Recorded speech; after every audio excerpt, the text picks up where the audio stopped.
कोरटकरवर गुन्हा दाखल करण्यात आला होता। आमचे आवाळसाहेब या ठिकाणी नाही आहेत।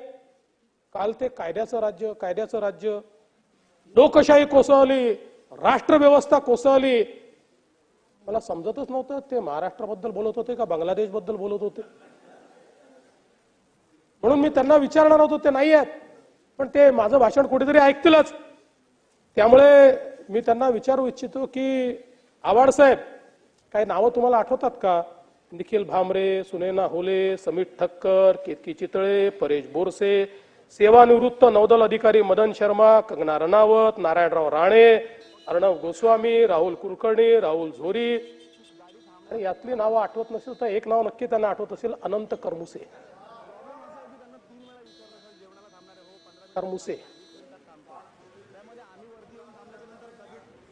त्यावेळेस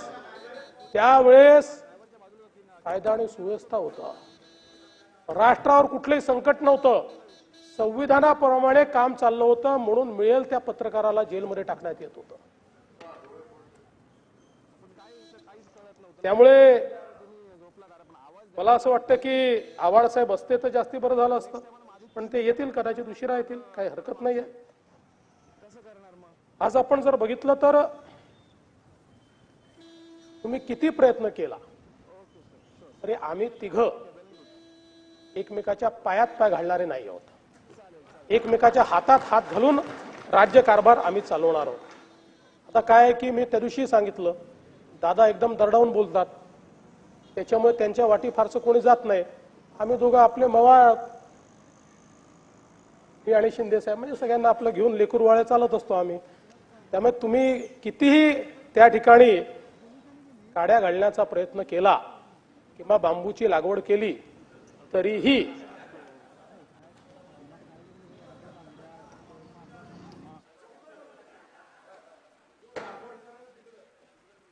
खरं तर मला असं वाटतं की या ठिकाणी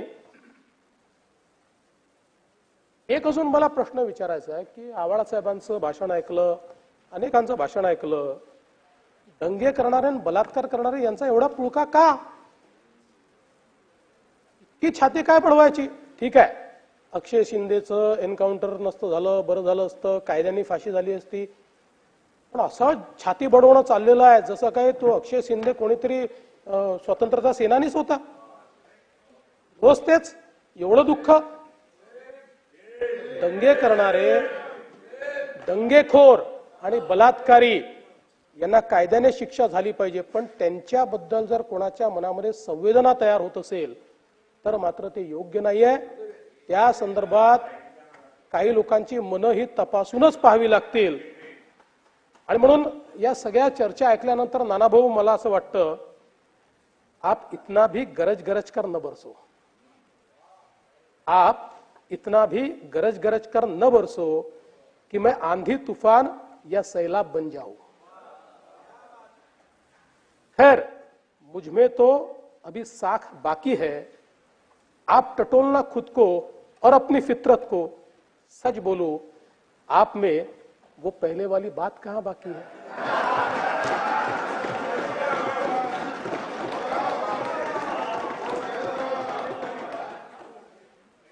कायदा सुव्यवस्था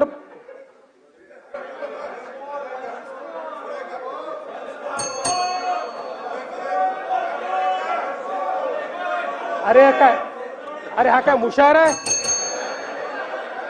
चाललं काय आहे? जयंतराव, अनेक वेळा आपण काही निर्णय घेतो, ठीक आहे, त्या वेळच्या परिस्थितीप्रमाणे घेतो, ते काही अयोग्य असतात असं नाही, पण कायदा सुव्यवस्थेवर त्याचाही परिणाम होतो। आता कोविडच्या काळामध्ये आपण 10,000वर कैद्यांची मुक्तता केली। एकट्या पुण्यामध्ये आपण 269 कैद्यांची मुक्तता त्यावेळी केली, जे कैदी जेलमध्ये होते। यातले 72 कधी परतलेच नाही। आणि त्यानंतर आता लक्षात येत आहे की अनेक गुन्ह्यांमध्ये ते आरोपी म्हणून सापडत आहेत। 8 लोक तर मोकाचे आरोपी सापडले की ज्यांनी पुन्हा त्या ठिकाणी येऊन गुन्हे केले, काही गँगचे सदस्य झाले। आणि म्हणून मला असं वाटतं की गुन्हेगारांच्या संदर्भात आपण मानव अधिकाराचं हनन होणार नाही बघितलं पाहिजे, पण फार संवेदना दाखवून त्या ठिकाणी त्याचा काही उपयोग होतो असं मला वाटत नाही. आणि म्हणून आपल्याला मी एवढंच सांगू इच्छितो की या संदर्भात गुन्हेगारीच्या आकडेवारीमध्ये मी फार जाणार नाही. मी त्या दिवशी इतकी आकडेवारी सांगितली, पण कधी कधी नानाभाऊ काय होतं, काही विद्यार्थी असे असतात की ज्यांना फारच समजावं लागतं, वारंवार सांगावं लागतं, तेच ते प्रश्न विचारतात. मग शेवटी आपल्याला कंटाळा आला तरी तेच ते उत्तर द्यावं लागतं. त्यामुळे लोकसंख्येच्या अनुसार महाराष्ट्र देशामध्ये गुन्हेगारीत 8वा आहे, तो दुसरा नाही. दिल्ली, केरळ, तेलंगणा अशी अनेक राज्य आपल्या आधीच्या श्रेणीत आहेत.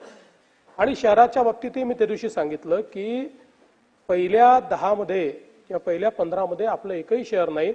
टेक्निकली नागपूर शहर 6व्या नंबरवर दिसतं, पण त्याच्यामध्ये ग्रामीणचा भाग जो आलेला आहे तो ते गृहीत धरत नाहीत. तो जर भाग ग्रामीणमध्ये पकडला तर तो 27व्या क्रमांकावर वगैरे ते जातं. पहिल्या 15 मध्ये मुंबई 15व्यावर आहे आणि पुणे 18व्यावर आहे. त्याच्यामुळे अशी काही परिस्थिती नाही. देशातल्या मेट्रोपोलिसमध्ये किंवा प्रमुख शहरांमध्ये उत्तम कायदा आणि सुव्यवस्था असलेली आपली राज्यातली शहरं आहेत. याचा अर्थ सगळं आलबेला असं मी म्हणणार नाही, गुन्हे घडतायत, पण शेवटी देशाच्या तुलनेत महाराष्ट्र कुठेतरी पुरोगामी, महाराष्ट्रात काय चाललंय वगैरे जे तुम्ही विचारता, म्हणून मला या ठिकाणी सांगावं असं वाटतं. 2024 मध्ये 3,83,037 गुन्हे घडले हे आमच्या प्रभूसाहेबांनी सांगितलं, पण हे सांगताना ते विसरले की 2023च्या तुलनेत 2,586 कमी आहेत, ते अधिक नाही आहेत. आणि त्याच्यामध्ये जे काही अनेक मेजर अशा प्रकारचे हेड आहेत त्याच्यामध्ये गुन्हे कमी झालेले आहेत. आता हत्यार कायदा असेल किंवा अंमली पदार्थाचा कायदा असेल, दारूबंदी असेल, याच्यात गुन्हे वाढले आहेत, कारण याच्यावर आपण 0 टॉलरन्स मोडमध्ये चाललेलो आहोत आणि मोठ्या प्रमाणात त्याच्यावर कारवाई करतो आहोत. आणि म्हणून त्यातले गुन्हे जे आहेत ते वाढलेले आपल्याला पाहायला मिळतात. जवळपास या ठिकाणी आपण 808 बंदुका जप्त केलेल्या आहेत, 2600हून अधिक कारतूस जप्त केलेले आहेत आणि मोठ्या प्रमाणात मोकाची कारवाई देखील केलेली आहे. म्हणजे आपण जर बघितलं तर जवळपास 2022 पासून तर 2024 पर्यंत 600 लोकांवर मोकाची कारवाई ही या ठिकाणी आपण केली आहे. अपराध सिद्धीचा दर, काल एक चांगलं डॉक्युमेंट आमच्या जयंतरावने दाखवलं आणि तो ऑथेंटिक डॉक्युमेंट आहे, तो चुकीचं डॉक्युमेंट नाही आहे, की काही जिल्ह्यांमध्ये, पण त्याच्यामध्ये आपण जर बघितलं असेल तर 8 जिल्हे असे आहेत की ज्या जिल्ह्यांमध्ये मागच्या वेळी 36% होतं, आता 35.5% आहे, 33% होतं, 31%. तर एवढा डिफरन्स हा कमी अधिक येत असतो. 3 जिल्हे असे आहेत की ज्याच्यामध्ये थोडा मेजर फॉल आहे. 8 जिल्हे असे आहेत की ज्यांनी खूप इम्प्रूव्हमेंट केलेली आहे. त्यामुळे आपण ते लक्षात आणून दिलेला आहे, तो आमचाच अहवाल आहे. त्या जिल्ह्यांमध्ये आम्ही निश्चितपणे इम्प्रूव्हमेंट करू. पण मला हे सांगताना आनंद वाटतो की 2009 ते 2014 या संपूर्ण कालावधीमध्ये महाराष्ट्राचा रेट ऑफ कन्व्हिक्शन हा 9% होता. 100 अपराधी पकडले तर 9 लोकांना शिक्षा व्हायची. 2014 पासून आपण तो इम्प्रूव्ह करत सुरू केला आणि आज तो 50%वर गेलेला आहे. आता 50% अपराधी जर 100 अपराधी पकडले तर 50ला शिक्षा होते आणि BNS कायद्यामुळे हा अजून वाढेल अशा प्रकारची आता अपेक्षा आहे. त्यामुळे या संदर्भात आपण जवळपास मोठ्या प्रमाणात काम केलेलं आहे, हे मला या ठिकाणी सांगायचं आहे. महिलांविरुद्धचे जे गुन्हे आहेत याच्यामध्ये गुन्हे उघडकीस येण्याचं प्रमाण हे 93.72% झालेलं आहे आणि बलात्काराचे गुन्हे उघडकीस येण्याचं जे प्रमाण आहे ते 98.59% या ठिकाणी झालेलं आहे. आणि 24 मधल्या जर आपण बलात्काराच्या घटना बघितल्या तर 99.98% आरोपी हे ओळखीचे आरोपी आहेत. केवळ 0.42% आरोपी अनोळखी आरोपी आहेत. त्यामुळे समाजामधली विकृती जी आहे ही विकृती याच्यामध्ये आपल्याला दिसते. पण समाधान एवढंच आहे की आता ही विकृती असतानाही समाज आपल्या महिलांना दाबत नाहीये. तक्रार करू नका, घरचे लोक आहेत, ओळखीचे लोक आहेत, बदनामी होईल, लग्न होणार नाही, या सगळ्या गोष्टीतनं हळूहळू समाज बाहेर पडतोय आणि ओळखीच्या आणि नातेवाईकांच्या विरुद्ध तक्रारी सुरू झाल्यामुळे आता या बलात्काराच्या गुन्ह्यांमध्ये वाढ झालेली आपल्याला पाहायला मिळते. पण हे देखील अतिशय दुःखद आहे की 99.58% आरोपी हे जवळचे ओळखीचे आणि नातेवाईक आहेत. ही देखील अतिशय मला असं वाटतं वाईट अशा प्रकारची परिस्थिती आहे. बलात्काराच्या प्रकरणामध्ये 60 दिवसामध्ये त्याची निर्गती व्हावी अशा प्रकारचं एक केंद्र सरकारने देखील आपल्याला सांगितलं. 2020 पर्यंत हे प्रमाण आपलं 45% होतं. 2024 मध्ये हे प्रमाण 94.1% आहे. म्हणजे बलात्कारांच्या घटनेमध्ये 2 महिन्याच्या आत आपली चार्जशीट आता 94% प्रकरणात जाते आहे आणि पुढच्या काळात ती 100% प्रकरणांमध्ये जाईल असा आमचा प्रयत्न असेल. आणि यासोबत आपण मी परवा देखील सभागृहात सांगितलं की 48 तासामध्ये कन्व्हिक्शन हा एक आपण त्या ठिकाणी रेकॉर्ड केलेला आहे. आता एक अजून माझ्याकडे घटना आली आहे 4 दिवसात कन्व्हिक्शनची. हळूहळू हे जे काही बलात्काराचे गुन्हे आहेत याच्यामधलं कन्व्हिक्शन हे वेगानं झालं पाहिजे. किमान त्यातले जे गंभीर गुन्हे आहेत त्याच्यामध्ये अतिशय वेगानं ते झालं पाहिजे अशा प्रकारचा आपला प्रयत्न आहे. या संदर्भात प्रत्येक पोलीस ठाण्यात महिला पोलीस कक्ष केलाय. आयुक्तालय आणि अधीक्षक पातळीवर महिला सुरक्षा समिती केली आहे. दामिनी पथक, निर्भया पथक, भरोसा सेल असे विविध उपक्रम केले आहेत. आणि वेगवेगळ्या प्रकारे हे लिव्ह इन रिलेशनशिप मधनं जी काही फसवणूक होते आहे त्या संदर्भातही मोठ्या प्रमाणात आपण समाज प्रबोधन करतोय. ऑपरेशन मुस्कानच्या माध्यमातून 38,910 बालकांची आपण त्या ठिकाणी सुटका केलेली आहे. डायल 112 याची प्रगती अतिशय चांगली आहे. आणि मी त्या दिवशी देखील सांगितलं की डायल 112 मध्ये जो रिस्पॉन्स टाइम आपण सांगतो हा अंदाजे नाही, हा रेकॉर्डेड टाइम आहे. फोन आल्यापासून तिथे पोहोचल्यापर्यंत कंप्लीट मुवमेंट डिजिटाइज आहे. आणि या मुवमेंटमध्ये 2022 साली आपला ओव्हरऑल रिस्पॉन्स टाइम होता 15.41. तो 2023 साली झाला म्हणजे 15 मिनिटं 41 सेकंद कॉल आल्यापासून ऍव्हरेज पोचायला लागायचे. पूर्वी आपण बघायचो की हिंदी पिक्चर मध्ये सगळा गुन्हा घडल्यावर आणि सगळं संपल्यावरच पोलीस पोचायचे. आता ती परिस्थिती नाही आहे. 2022 मध्ये 15 मिनिटं 41 सेकंदात पोलीस पोचत होते. 2023 मध्ये तो 15 मिनिटावरून 8 मिनिटं 32 सेकंदावर आला.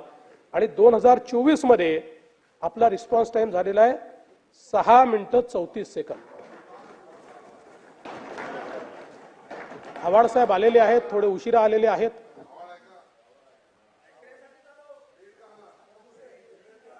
आणि आता देशामध्ये या बाबतीत बोलू नका.